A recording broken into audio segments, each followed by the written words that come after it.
రాజకీయ నాయకులు తమ పబ్బం గడుపుకోవడానికి ఎన్ని మాటలైనా చెబుతూ ఉంటారు.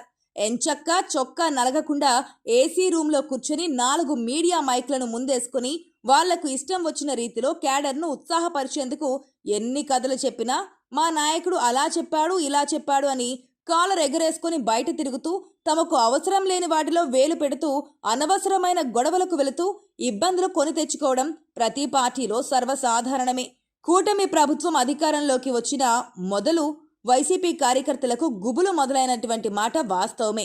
జగన్ హయాంలో తాము రెచ్చిపోయిన తీరు వారికి ఇప్పుడు గుర్తు తెచ్చుకుంటున్నారు. కూటమి హయాంలో పెట్టిన కేసులకు వ్యతిరేకంగా కోర్టులకు వెళ్లిన వారికి బెయిల్ ఒక కేసులో వస్తుంటే మరొక కేసులో ఇరికించడం పరిపాటిగా మారింది.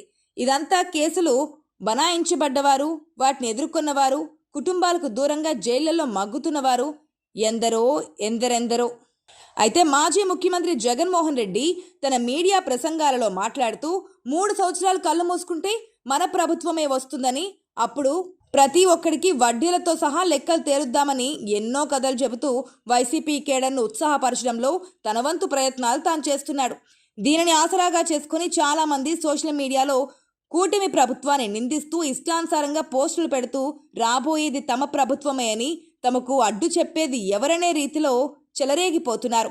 జగన్ చెప్పినట్లు 3 సంవత్సరాలు అంటే 3 రోజులు కాదు, ఒక్కరోజు జైలులో ఉండి వస్తేనే ఆ కుటుంబం పరిస్థితి ఎంత దారుణంగా ఉంటుందో ఒక్కసారి జైలుకు వెళ్ళి వచ్చిన వారిని అడిగితే తెలుస్తోంది.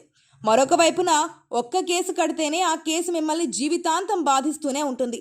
ఏదైనా ఉద్యోగానికి వెళ్లాల్సి వచ్చినా, మీ కర్మ కాలి ఏదైనా దేశంలో ఉద్యోగం వచ్చినా ఈ కేసు మిమ్మల్ని వెంటాడి వేధించి మిమ్మల్ని ముప్పు తిప్పలు పెట్టడం అనేది రోజువారీ దినచర్యలో ఒక భాగంగా మిగిలిపోతోంది. ఇక ఏ పార్టీ నాయకుడైనా తనది పోయేదేముంది, తమ పార్టీ భవిష్యత్తు కోసం కేడర్ పక్కకు జారిపోకుండా ఉండడం కోసం రెచ్చగొట్టేలా మాట్లాడడం సర్వసాధారణం కదా. కానీ వాటిని అలుసుగా తీసుకుని ఇష్టానుసారంగా వ్యాఖ్యలు చేస్తే ఇబ్బందులు పడేవాడికి కదా తెలిసేది.